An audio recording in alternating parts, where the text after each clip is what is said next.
Hark,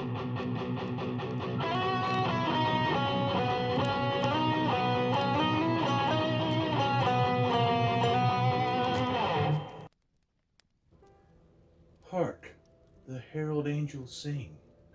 It's day 9 of 25 days of Christmas comics, and I am your host, the Dude Without Fear. I can't believe that we have already done this 9 times already. I mean, it feels like I've been doing this for a month and a half because filming and editing a video every day is it's a lot of work, people, and I appreciate the 20 people that continue to watch this program. So hopefully you guys will stick with me to the end. But I'm excited about tonight's episode. If you like tonight's episode, be sure to give me a thumbs up. And if this is your first time watching, if you like this content, subscribe and hit that notification bell because I got a lot more of these left, people. So buckle up, Buttercup. But I'm excited about tonight's episode because it's one of my favorite Christmas comics. I mean, just from cover to cover, it's fan friggin' tastic. And that's because every page is written by Paul Dini. And if you've been watching, you remember he wrote the episode featuring Robin and the Joker. And as good as that one is, this one is just as good. I mean, Paul Dini just knows how to write Batman characters, especially when they are set in the universe that he helped create. And so tonight, it is my pleasure to present to you the Batman Adventures Holiday Special. Now, I absolutely love this book. It has 4 short stories in it and 2 very short stories in it. It's got an intro and an outro, and in between those, it's got 4 excellent stories. I'm only going to be focusing on 2 of them. One of them is just because it's great. It's a freaking great read. The other one is where we will get our moral from. So, without further ado, let's begin. Our first story is called Jolly Old St. Nicholas. And Barbara Gordon is shopping for her father, Commissioner James Gordon, in a mall in Gotham. She's shopping for Christmas. And she hears a kid crying. And she's like, man, that poor child sounds absolutely terrified. And the reason why is because we see the child running away from Santa Claus. And Santa Claus is none other than Sergeant Harvey Bullock. He says, "Oh, you big crybaby," and he belches. Next, and he's eating a donut, and he's got stains all over his Santa Claus outfit. And Barbara Gordon sees him and chuckles to himself, and she's like, "Oh man, I heard about all these burglaries that's been going on in these stores. Maybe they're out here doing a sting." And part of the reason why this story is so good is because of Bullock. And the Batman the Animated Series does so many things better than the comics did.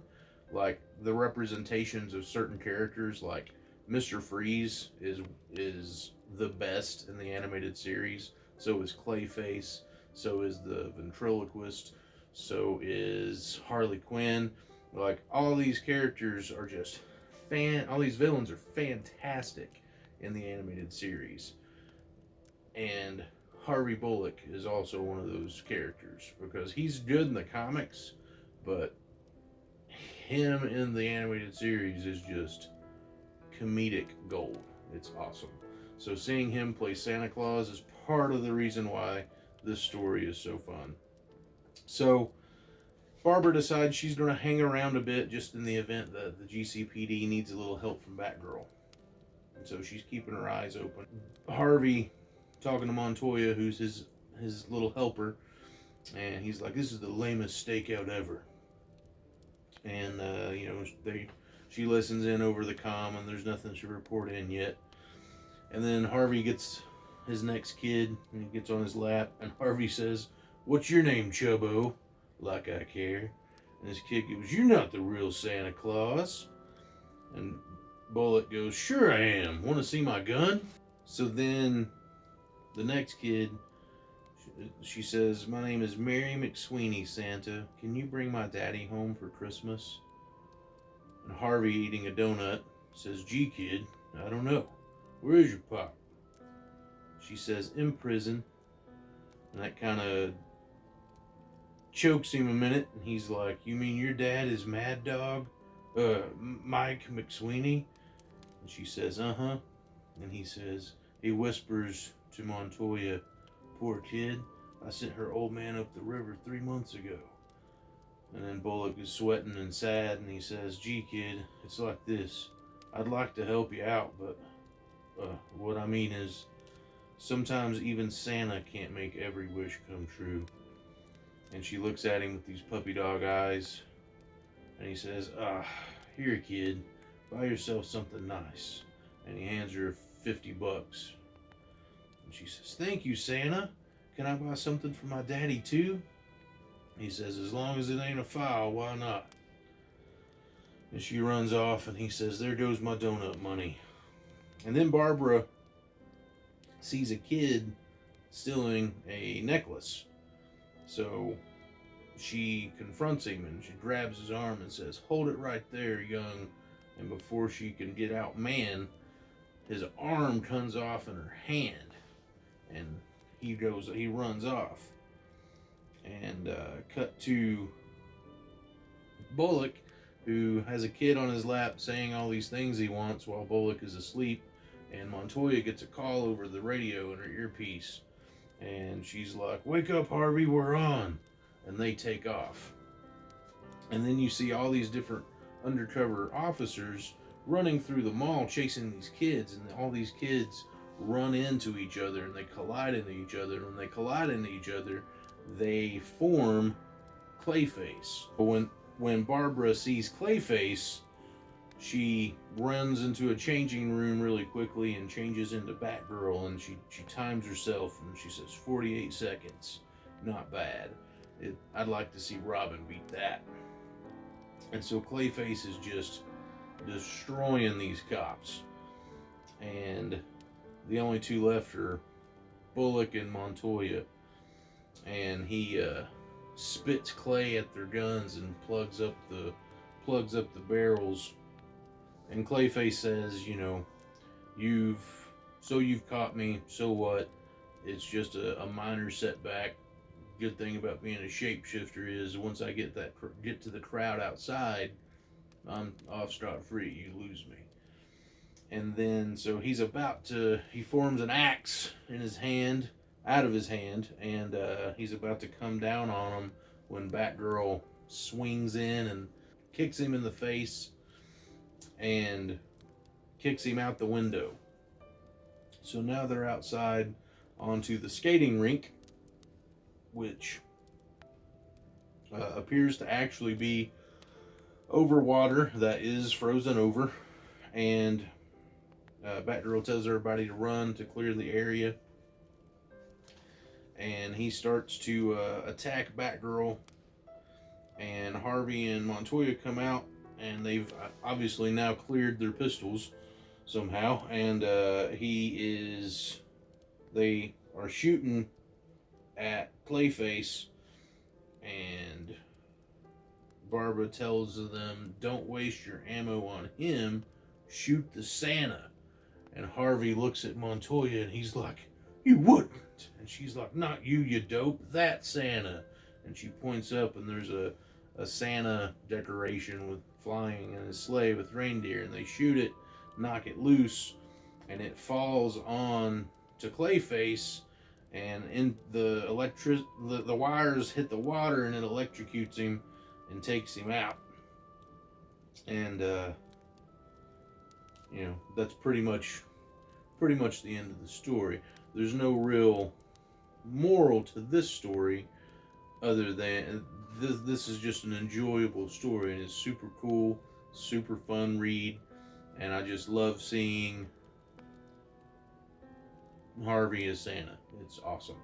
Now, if that story seems familiar to you and you're a fan of Batman the Animated Series, that is because most of these stories that are in this comic were later retold in Batman the New Adventures. In the debut episode of that series, which is titled Holiday Nights. The Clayface, Harley and Ivy, and the Joker story that's in here, all of that comes from this holiday special. Came out before that episode was written and made, and so that's pretty cool. It's different. It's an adaptation of this. Robin's not in this comic. Just Batman and Batgirl, and it's super cool that this eventually got made into an episode of the series. But all of those stories are in here, except for the one that is the reason that I selected this as part of 25 Days of Christmas Comics. And that story is a story called White Christmas. Batman is with a doctor in Arkham Asylum where Mr. Freeze has just escaped. And she's telling Batman that she can't believe that he did this because he's been a model inmate for the last good while, and the only thing he's really been preoccupied with since the last week is if it's going to snow or not before Christmas. And when they told him that the weather reports were saying that it's not supposed to snow until January, the next night is when he broke out. So the doctor is walking Batman out of Arkham, and she said, he was fine until we told him about the weather, and then he became more sullen and depressed than usual, if that's even possible. And then they open the door to go outside, and it's snowing outside. And Batman says, looks like he found a way to cheer himself up. So Batman gets in the Batmobile and drives off, and he's thinking about the case, thinking about Freeze getting out, and he remembers back to the police band that said about an hour ago that someone had broken in to the warehouse that held all of Victor Freeze's equipment, and one of the items that was taken was an experimental snowmaker. So obviously Mr. Freeze escaped Arkham. The warehouse holding his stuff was broken into. Obviously Mr. Freeze broke in there. And so Batman says it's safe to assume that same device created by Victor Freeze, scientist, is now being trained on Gotham by Mr. Freeze, Madman. And then the story goes back through Mr. Freeze's origin, which is told in the animated series perfectly in the episode titled Heart of Ice. But he just runs through it really quickly, which, for those of you that don't know, Victor Freeze was a scientist who experimented in cryogenics, and when his wife became ill, he developed a method to freeze the terminally ill, keeping them alive, but keeping them alive until a cure is able to be found for their disease. Well, the corporation that he was working for and that was funding him didn't think that it was worth pursuing and defunded him, and he got in a big fight and got in an accident in the lab, which turned him into, which made him unable to survive outside of sub-zero temperatures, which is why he has to wear that suit. So in this story, Nora Freeze's body was lost in the explosion in the lab, but in the animated series, he was able to keep her, he was able to freeze her and keep her body until he could find a cure. So Batman, still thinking about Freeze, says, with his only reason for living gone, Mr. Freeze now claims to be dead to human emotion.